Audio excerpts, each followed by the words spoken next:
السلام عليكم ورحمة الله وبركاته. ازيكم عاملين ايه؟ يا رب تكونوا بألف خير. ورجعت لكم بفيديو جديد من قناة أسرار المطبخ مع سماح. النهاردة زي ما انتم شايفين، النهاردة بإذن الله هنعمل سمك مشوي. هنشويه في البيت بدون دخان وبدون أي حاجة، وبطريقة سهلة وبسيطة. تمام، نتوكل على الله ونبدأ نروح عند البوتاجاز ونبدأ نشتغل. السمك اللي هنشويه النهاردة ده سمك بوري. أنا كنت جايباه معايا من مصر لما كنت أجازة. تمام، نتوكل على الله ونبدأ نشتغل. دي ردة انا جايباها معايا من مصر. هبدأ احط السمك كده. بسم الله الرحمن الرحيم.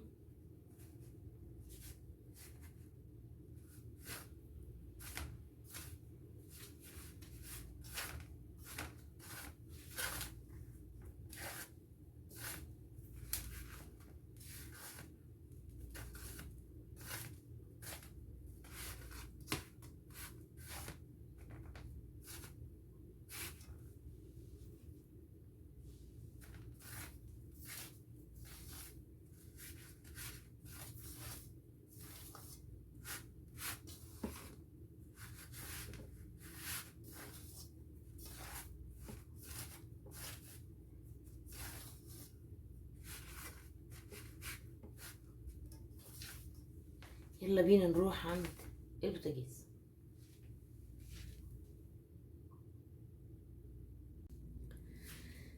دي صاجة انا جايباها معايا من مصر، لان انا كنت بشوي هنا في حلقة السمك الاول.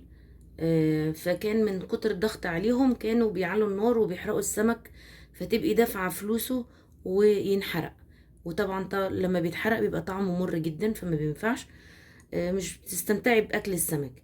فانا جبت دي معايا من مصر. هي صاجة فرن، بس جبتها يعني بسيطة، بخبز عليها وبشوي عليها وبعمل عليها حاجات كتير. تمام. السمك بتاعنا هنا احنا عملناه بالردة. نبدأ نشتغل. بسم الله الرحمن الرحيم. هنا الصاجة بتاعتي حميت. ده زيت، ده بقى اللي بيخليكي تشوي من غير ما يطلع دخان ولا يطلع روايح كتيرة. تمام. بسم الله الرحمن الرحيم.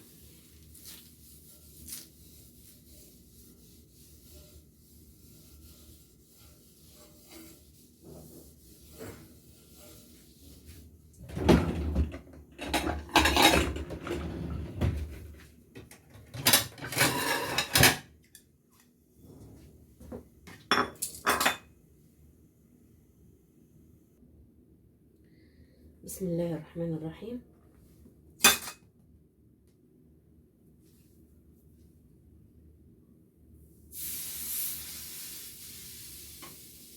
النار عالية.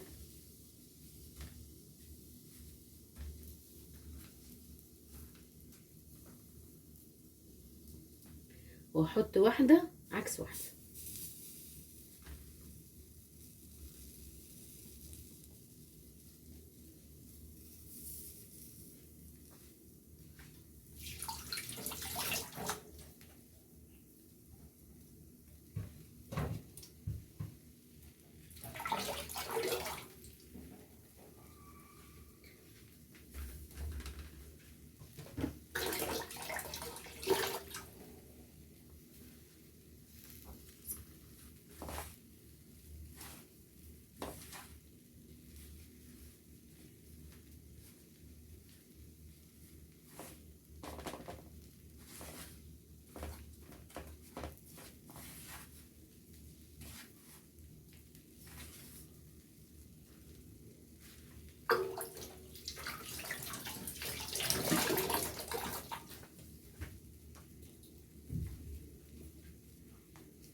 وهنا هبدأ احط عليه زيت.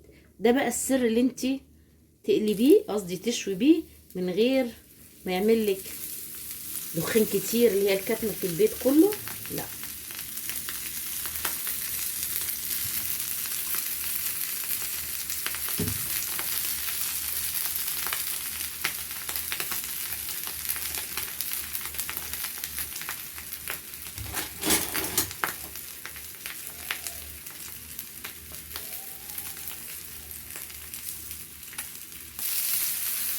وهنا هنبدأ نقلب. بصي ما مسكش في الصاجة ازاي اهو. اديله النار شوية اهو. بصي الزيت خلاه ما يمسكش في الصاجة. على فكرة اللي انا بقول ان هو ما يعملش دخان، انا قصدي على الدخان اللي بيبقى جامد جدا كده وتلاقي الشقة كلها معبية دخانة ومكتومة وتعملوا ايه بنشوي سمك.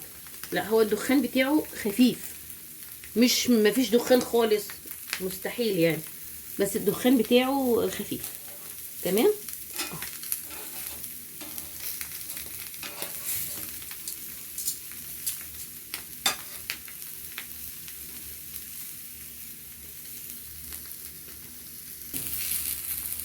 وهنا زي ما انتوا شايفين، بصوا شوفوا، يعني انا لو حبيت اشيله بصوا مش ماسك اهو. تمام. بسم الله الرحمن الرحيم. شايفين؟ هبدأ اوقفه كده. بسم الله الرحمن الرحيم.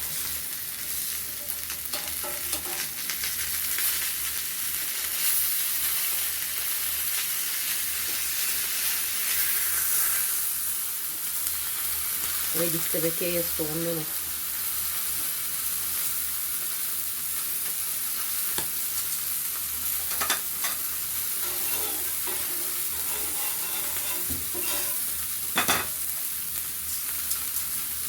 هبدأ اعملها كده اهي.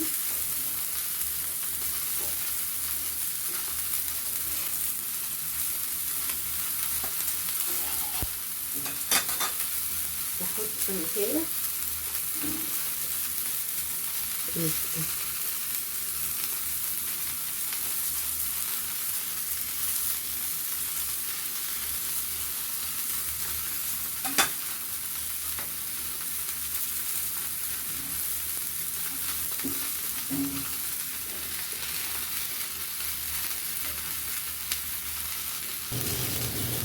وهنا هبدأ اقلب السمك. بسم الله الرحمن الرحيم.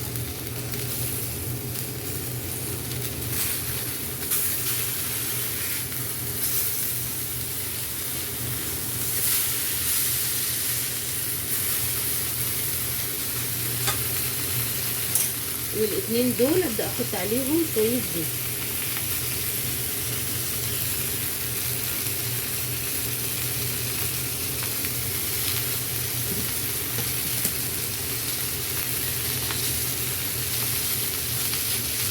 صغننة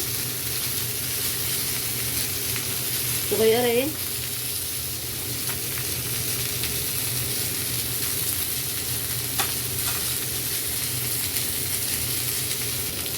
وهنا السمك ده خلاص كده ايه استوى.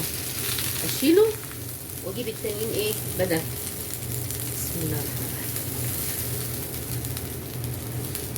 بسم الله ما شاء الله.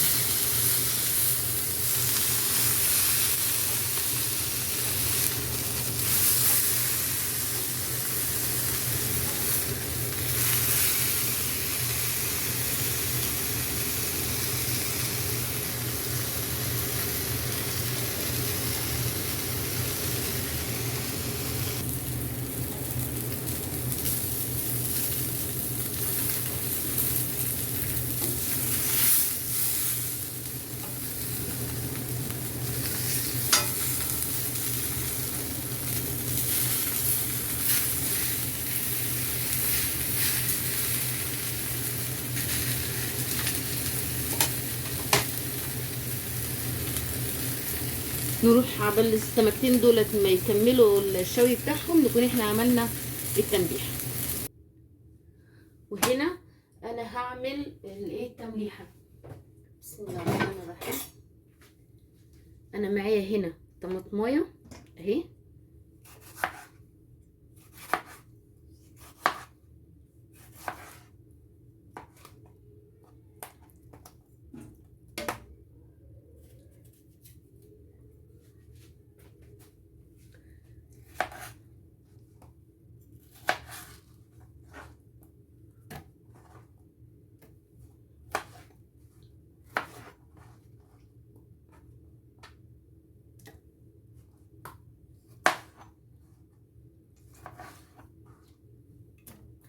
وادي فلفل،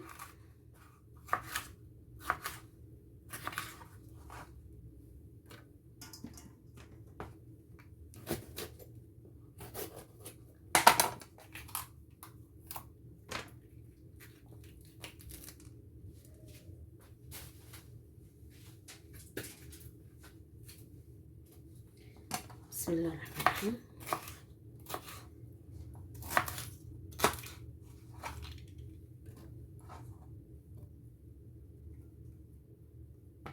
وادي ليمون،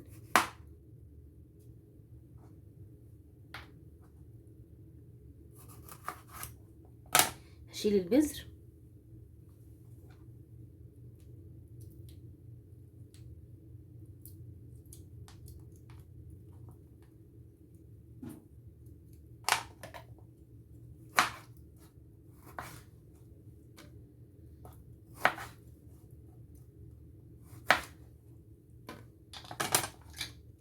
وده توم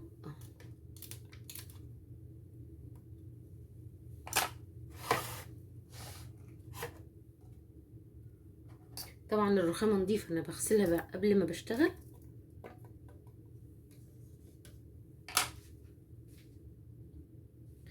وادي فلفل احمر اهو. الفلفل الاحمر دوت يعني عشان هو متوفر عندي دلوقتي فانا ايه حطيته، لكن انا دايما متعوده بعمل بفلفل اخضر وبس. يبقى هنا طماطم والفلفل الرومي الاخضر والايه والثوم وفلفل اللي هو الرومي الاحمر، وشويه خل وليمون طبعا،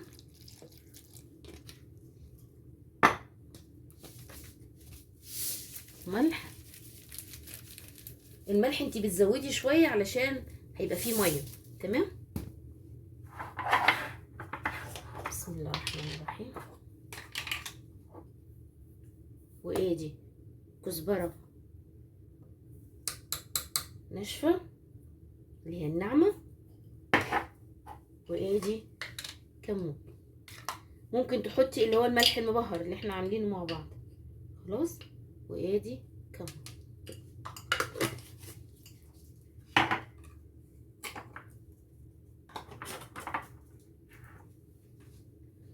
بسم الله الرحمن الرحيم. وادي ميه.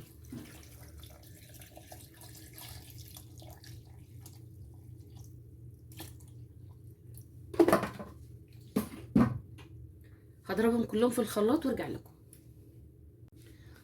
وهنا ادي الخلطه. بسم الله الرحمن الرحيم.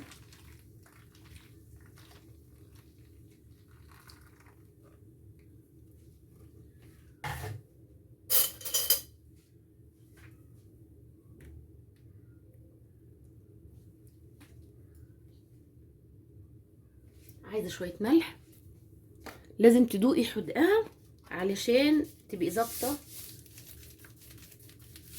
الحدق بتاع السمك.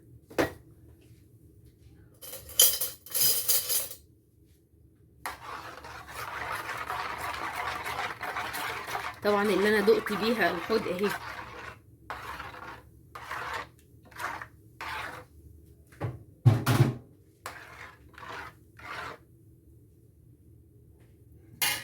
بسم الله الرحمن الرحيم. ادي السمك بتاعنا. بسم الله الرحمن الرحيم. هو لسه سخن.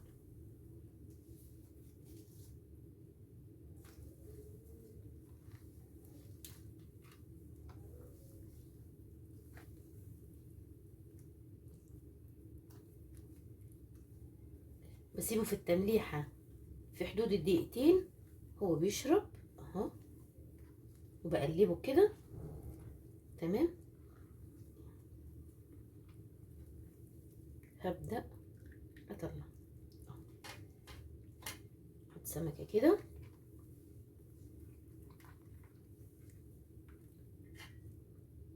وسمكة بالعكس كده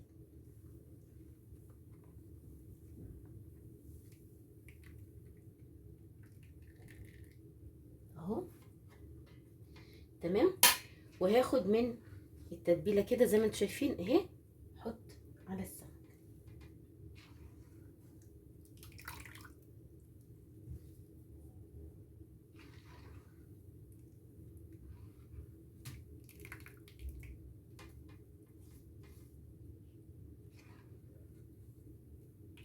التتبيله اهي، حطي منها على السمك.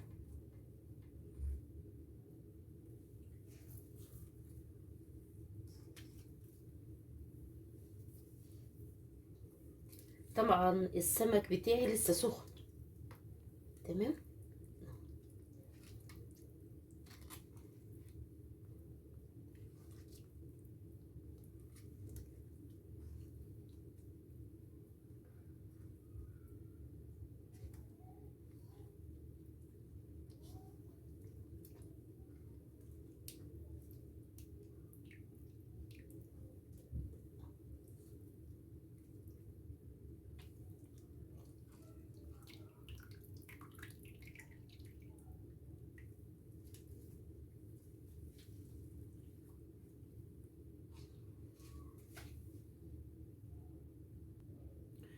وادي السمك.